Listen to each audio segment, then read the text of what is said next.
80 years ago today, 19 Lancaster Bombers took off from RAF Scrampton in Lincolnshire on a secret mission to strike at the heart of Germany's World War II operations.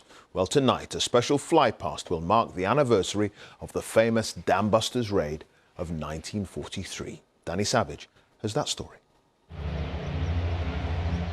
Later this evening, weather permitting, this Lancaster bomber will once again climb into the sky above Lincolnshire.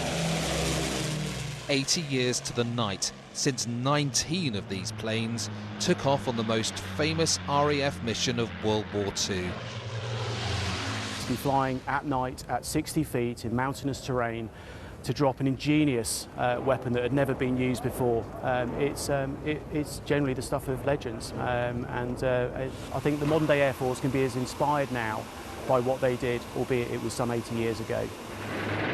The story was made into a film, 1950s special effects recreating the drama of the mission. Nice work, Skipper. The man who created the bouncing bomb used these very marbles to test the theory of skimming them off water. He just thought to himself, what would be the engineer's way of stopping the war?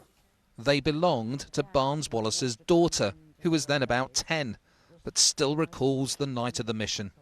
They had a great big square box that was a loudspeaker, and I got up on a chair and got behind the curtain and listened to it, and it said how the dams had been burst. He was appalled.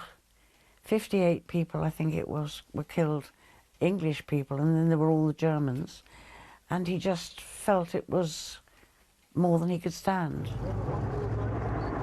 Over the past 2 decades, we filmed with some of the veterans.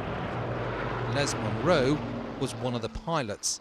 Let's take a flight and let's have a look at your old training route. Come and take us. I feel a great deal of pride in the fact that I took part in the dam raid itself and as a consequence trained on the Derwent water.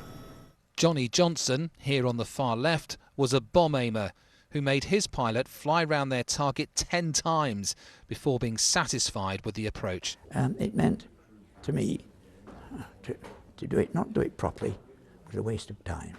Both have since died. This is the first anniversary without any surviving veteran from those who took off 80 years ago tonight. But the sound of the plane which carried them will once again resonate across the county they took off from this evening. Danny Savage, BBC News, Lincolnshire.